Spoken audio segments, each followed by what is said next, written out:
Eu sou o Marcos Ramon e você está ouvindo Ficções.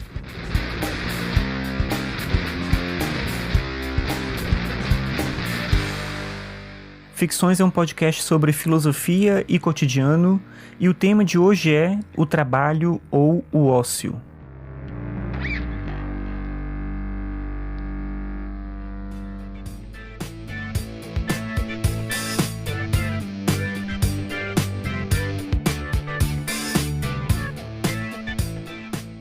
A gente acabou se acostumando a viver numa época em que o trabalho se torna uma necessidade eminente. Dificilmente alguém conseguiria imaginar uma vida sem trabalho.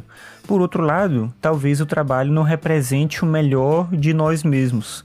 E é nesse sentido que vem uma reflexão que não aparece sempre, mas que eventualmente cada um de nós vai fazer, que é o sentido específico do trabalho. Por que que a gente trabalha? É bem provável que você, se pudesse escolher, decidisse não trabalhar. Se fosse uma possibilidade real, talvez você optasse por não trabalhar. E quando eu falo trabalho, eu estou falando o trabalho nesse sentido mais cotidiano do trabalho. Não estou falando como sinônimo de emprego, mas eu estou falando trabalho como algo repetitivo, que envolve uma rotina, que envolve circunstâncias efetivas de fazer algo com determinados objetivos pragmáticos. Então essa ideia de trabalho mais geral. Claro que se a gente considerar a perspectiva ontológica do trabalho como condição humana, é fácil entender que o trabalho é um elemento da criatividade. A nossa potência de transformar o mundo está justamente no fato de que a gente trabalha. Então, em alguma medida, mesmo a pessoa que não trabalha cotidianamente, essa pessoa faz alguma coisa. Ela pode ter um uso criativo da existência, ela pode fazer coisas que dão prazer a ela. E, em alguma medida, tudo isso também envolve essa potencialidade do trabalho no sentido ontológico. Mas não é disso que eu estou falando. Estou falando do trabalho como algo mais específico mesmo.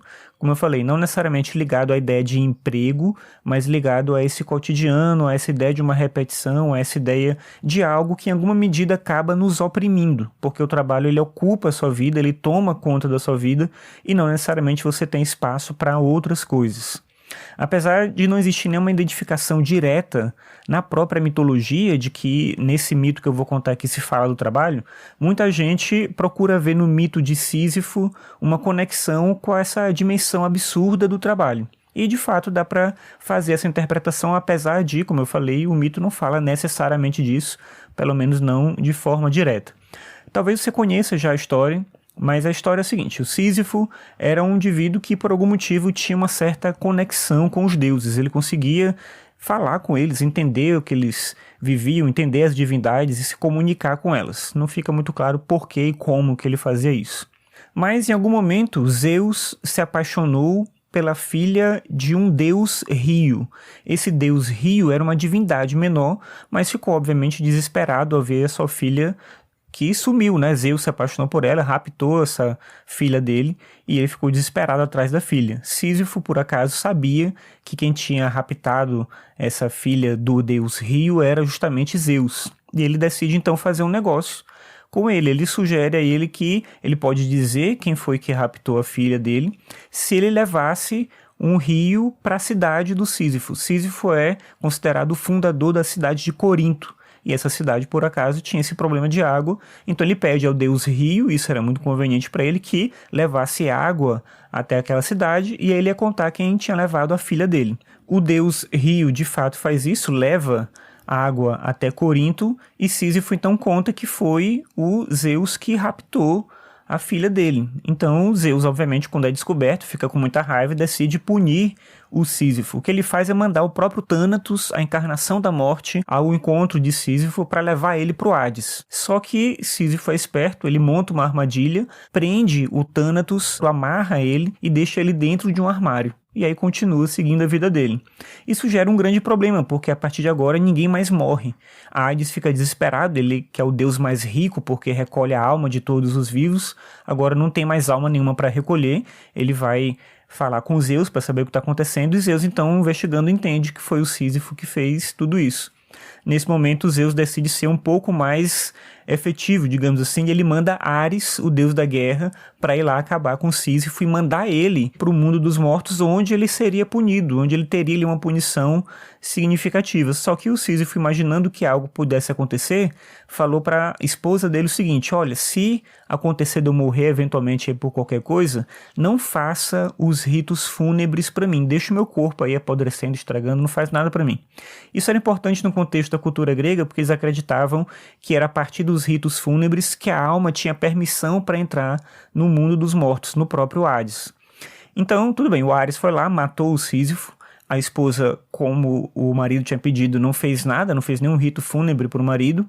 E no momento que ele tinha que entrar no Hades, ele não consegue entrar. A mensagem de Zeus era muito clara, ele teria que ser punido lá no mundo dos mortos, mas nesse momento ele não pode entrar, ele não consegue entrar.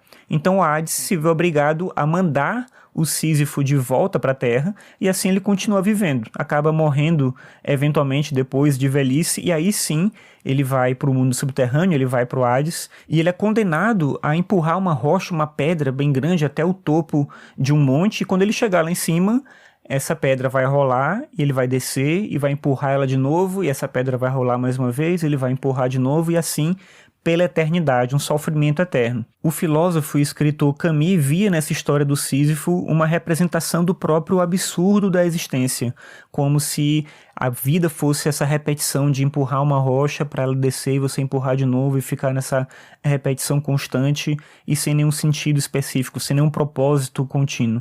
Como eu falei, muita gente também vê na história do Sísifo uma representação da própria ideia do trabalho. Ainda que o mito não diga isso, é possível fazer essa associação, imaginando o trabalho como esse elemento repetitivo e sem sentido, tão absurdo talvez, quanto o que o próprio Camus fala.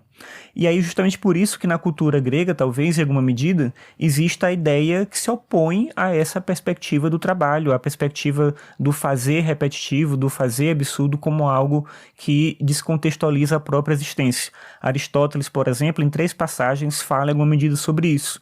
No livro Ética Nicômaco, ele diz que a felicidade parece residir no ócio.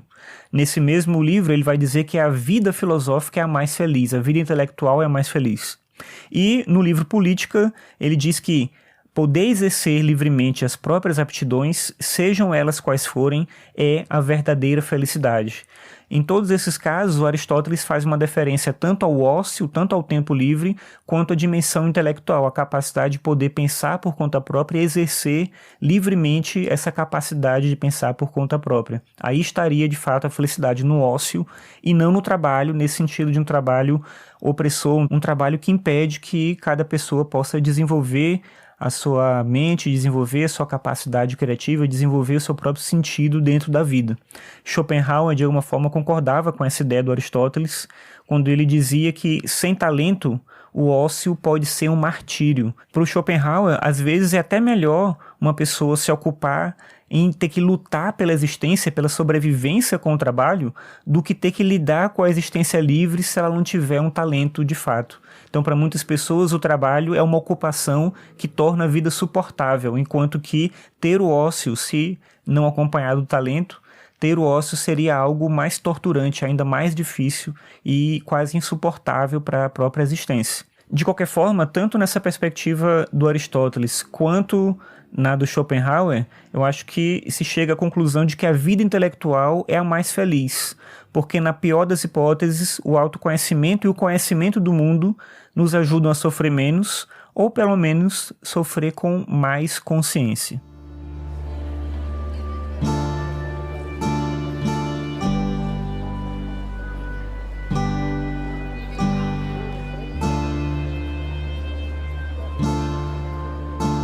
Obrigado por ouvir mais esse episódio do Ficções. Ficções é um podcast sobre filosofia e cotidiano, e você pode acessar os episódios no meu site, que é o marcosramon.net/ficções.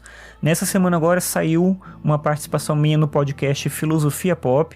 Se você não conhece, dá uma procurada no agregador que você utiliza, você vai encontrar lá o trabalho deles. E se você já acompanha, fica aí a indicação de você ouvir lá a minha conversa com o Marcos e o Murilo. A gente falou sobre filosofia no ensino médio, ensino de filosofia no ensino médio. Então é isso, obrigado aqui pela sua audiência e até a próxima.